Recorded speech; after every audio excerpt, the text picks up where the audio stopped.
দর্শক, এই মুহূর্তে আপনারা যেমনটি দেখছেন, গৃহকর্মীরা তাদের 6 দফা দাবি আদায়ের জন্য সচিবালয়ের উদ্দেশ্যে বিক্ষোভ কর্মসূচি করেছিল। সেটি কিন্তু প্রেস ক্লাবের অভিমুখেই পুলিশ তাদের ব্রেকের সৃষ্টি করে বাধা সৃষ্টি করে এবং সচিবালয় অভিমুখে তাদের যে বিক্ষোভ কর্মসূচি ছিল সেটি এখন এই মুহূর্তে অনেকটা স্থগিত হয়ে আছে। আমরা দেখছি পুলিশের বিপুল সংখ্যক সদস্য কিন্তু মোতায়েন করা হয়েছে গৃহকর্মীদের এই পথযাত্রা সচিবালয় অভিমুখে ব্রেকের সৃষ্টি করার জন্য। আইন শৃঙ্খলা রক্ষাকারী বাহিনী সতর্ক অবস্থানে রয়েছেন এবং অপরদিকে যে গৃহকর্মীরা রয়েছে তারা কিন্তু অসংখ্য সদস্য এখানে উপস্থিত রয়েছে। তারা সকলে বলছেন তাদের গৃহকর্মী নয় বরং গৃহ শ্রমিক হিসেবে স্বীকৃতি দেওয়া হবে এবং ন্যায্য মজুরি সহ সপ্তাহে একদিন ছুটি, এছাড়াও তাদের পরিচয়পত্র সহ প্রায় 6 দফা দাবি তারা জানিয়েছেন। সেই 6 দফা দাবি বাস্তবায়ন করা না হওয়া পর্যন্ত তারা এই আন্দোলন চালিয়ে যাবে সেই ঘোষণা কিন্তু দিচ্ছেন। এবং যেমনটা আমরা দেখেছি সকাল থেকেই কিন্তু তারা এখানে জড়ো হতে শুরু করে। জড়ো হওয়ার এক পর্যায়ে তাদের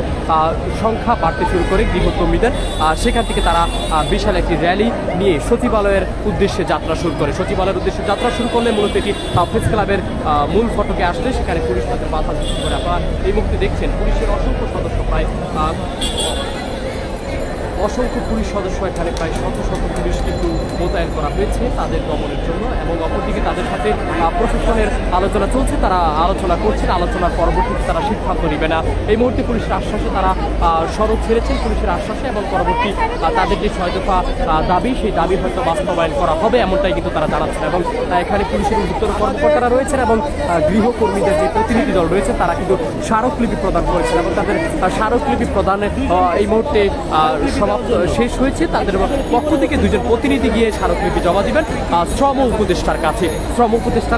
স্মারকলিপি জমা দেওয়ার পরবর্তীতে তাদের সিদ্ধান্ত নেওয়া হবে তাদের এই সমাবেশ আজকে কতদূর গড়াবে সেটি কিন্তু এখন দেখার বিষয়। আমি যদি একটু দেখানোর চেষ্টা করি, এই মুহূর্তে তারা যে পরিমাণে সদস্য এখানে উপস্থিত রয়েছেন এগুলো কিন্তু রাজধানীর বিভিন্ন বাসা বাড়িতে তারা গৃহকর্মী হিসেবে কাজ করে। বাসা বাড়ি থেকে তারা এসেছেন এবং এখান থেকে তারা বিভিন্ন স্লোগান দিয়েছিল। তাদের কি পরিচয় দাবি করছেন তারা, পরিচয় এবং এমনকি সপ্তাহে একদিন ছুটি এবং এছাড়াও তারা গৃহকর্মীদের ন্যায্য মজুরি সহ কয়েকটি দাবি তারা জানিয়েছেন। এখানে সেই দাবিগুলো যদি না মানা হয় তাহলে তারা আন্দোলন চালিয়ে যাবে এবং এই আন্দোলন আরও কঠোর কর্মসূচিতে তারা যাওয়ার ঘোষণা দিচ্ছেন। আমি যদি আপনাদেরকে একটু এই মুহূর্তে দেখানোর চেষ্টা করি, এখানে দেখছেন অনেক গৃহকর্মীরা কিন্তু কথা বলছেন। তারা আমাদের বাস্তবায়ন হলে আমাদের জন্য তো সুবিধা, কারণ যেহেতু বাস্তবায়ন হলে তা আমরা তো চাই। আচ্ছা, যদি সরকার এটা বাস্তবায়ন না করে আপনারা কি পদক্ষেপ নেবেন? আমরা সরকারের যতক্ষণ পর্যন্ত বাস্তবায়ন না হবে, যতক্ষণ পর্যন্ত সরকারের মানবে ততক্ষণ পর্যন্ত আমরা আন্দোলন সংগ্রাম করব। দর্শক, আপনারা শুনছিলেন গৃহকর্মীরা কিন্তু আন্দোলন এবং কঠোর আন্দোলনের হুঁশিয়ারি দিচ্ছে সরকারকে। তারা বলছে যে যতক্ষণ পর্যন্ত তাদের দাবি আদায় না হবে ততক্ষণ পর্যন্ত তারা আন্দোলন সংগ্রাম চালিয়ে যাবে আর সেই আন্দোলন সংগ্রাম চালিয়ে যাওয়ার ঘোষণা দিচ্ছেন। এখানে অনেকটা উত্তপ্ত পরিস্থিতি, পুলিশ প্রশাসনের মুখোমুখি অবস্থানে রয়েছে গৃহকর্মীরা এবং অপরদিকে পুলিশের সতর্ক অবস্থানে তাদের প্রতিনিধির সাথে কথা বলছে। এক পর্যায়ে আমরা দেখেছি সেটি কিন্তু তারা বিকেল থেকে এখানে প্রেস ক্লাবের সামনে ভিড় করছে। ভিড় থেকে তারা র্যালি নিয়ে সচিবালয়ের উদ্দেশ্যে যাত্রা শুরু করেছিল। শ্রম উপদেষ্টার কাছে তারা স্মারকলিপি প্রদান করবেন। তাদের যে দাবিগুলো সেটি যদি আমি একটু আপনাদেরকে বলার চেষ্টা করি, মূলত যে সপ্তাহে একদিন ছুটি এবং গৃহকর্মীদের পরিচয়পত্র এমনকি তাদের ন্যায্য মজুরি সহ এমন 6টা দাবি তারা দিয়েছে। সেই 6টা দাবি না মানা পর্যন্ত তারা আন্দোলন চালিয়ে যাবেন এবং এই আন্দোলন কঠোরতম আন্দোলনের ঘোষণা দিচ্ছেন এবং অন্তর্বর্তীকারী সরকারকে তারা হুঁশিয়ারি করে দিচ্ছেন কঠোর আন্দোলনের। আমরা এই মুহূর্তে দেখছি এখানে গৃহকর্মীরা কিন্তু তাদের যে শিশু কিশোর তাদের শিশু বাচ্চা নিয়ে পর্যন্ত আন্দোলনে যোগ দিয়েছে। আমরা সেটি কিন্তু আপনাদেরকে একটু দেখানোর চেষ্টা করছি। অনেকেই কিন্তু শিশু নিয়ে এখানে আন্দোলনে যোগ দিয়েছেন এবং তাদের নেতৃত্বে কিন্তু কারা রয়েছে সেটি এখন পর্যন্ত জানা যায়নি। তবে তারা বলছেন আমরা এখানে তেমন কোনো তাদের পুরুষকে দেখতে পাইনি। তবে যদিও একজন তিনি কিছুক্ষণ আগে বক্তব্য রেখেছিল, তার রাজনৈতিক পরিচয় এখন পর্যন্ত জানা সম্ভব হয়নি। এই মুহূর্তে দর্শক, এই ছিল মূলত আজকে যেই সচিবালয় অভিমুখে গৃহ শ্রমিকদের যে আন্দোলন, সেই আন্দোলনের সর্বশেষ তারা সচিবালয় অভিমুখী বিক্ষোভ কর্মসূচি করেছিল। সেই বিক্ষোভ কর্মসূচি কিন্তু এই মুহূর্তে তারা এখানে অবস্থান নিয়েছে। তাদের প্রতিনিধি গিয়ে সচিবালয়ে শ্রম উপদেষ্টার কাছে গিয়ে তারা স্মারকলিপি জমা দিবেন। সেই স্মারকলিপি দেওয়ার জন্য তাদের প্রতিনিধি কিন্তু এই মুহূর্তে সচিবালয়ে প্রবেশ করেছে, সেটি আমরা দেখেছি। এবং পুলিশের ঊর্ধ্বতন কর্মকর্তাদের সাথে তারা কয়েক দফায় আলোচনা করেছেন। তারা বিভিন্ন পুলিশ তাদেরকে আশ্বাস দিল তারা সড়ক ছাড়তে বাধ্য হয় পরবর্তীতে, এবং তাদের প্রতিনিধিদেরকে ভিতরে প্রবেশের অনুমতি দেয় পুলিশ। আমরা দেখছেন দর্শক এই মুহূর্তে সচিবালয়ের সামনের পরিস্থিতি, গৃহকর্মী এবং পুলিশ সদস্যরা মুখোমুখি অবস্থানে।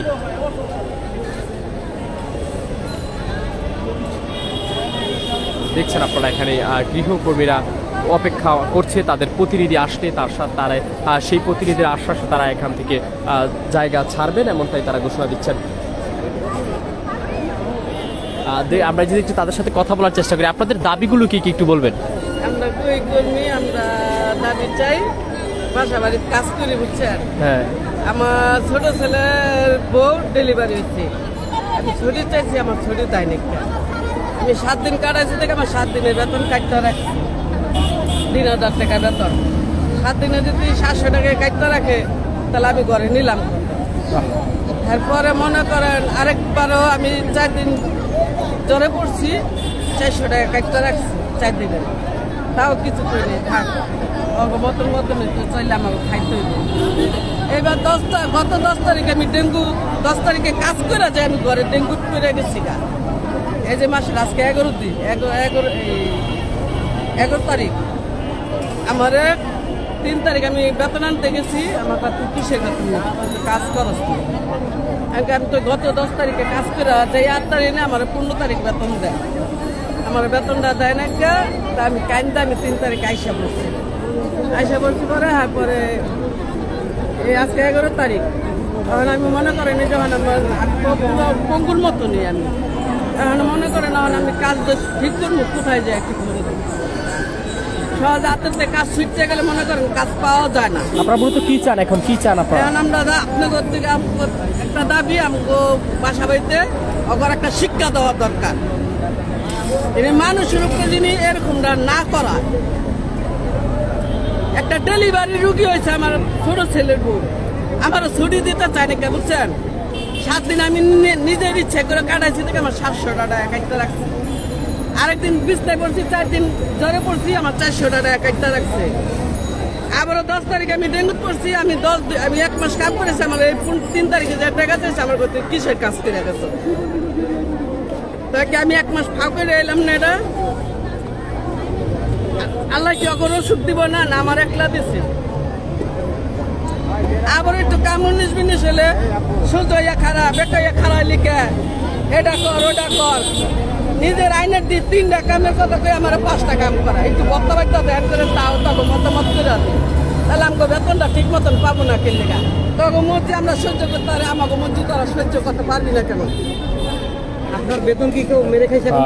শুনছিলেন এখানে যে গৃহকর্মীরা রয়েছেন তারা কিন্তু বলছেন বারবার তাদের দাবি না মানা হওয়া পর্যন্ত তারা এই আন্দোলন চালিয়ে যাবে এবং কঠোর আন্দোলনের হুঁশিয়ারি দিচ্ছেন। তারা প্রায় 1 ঘন্টার মতো এখানে পুলিশের মুখোমুখি তারা অবস্থান করছেন। তাদের প্রতিনিধি আসা পর্যন্ত তারা এখানে অপেক্ষা করবেন। পরবর্তীতে তাদের প্রতিনিধি যে সিদ্ধান্ত দেয় সেই সিদ্ধান্ত অনুযায়ী তারা পরবর্তী পদক্ষেপ নেবেন, এমনটাই আমাদেরকে জানিয়েছেন তারা।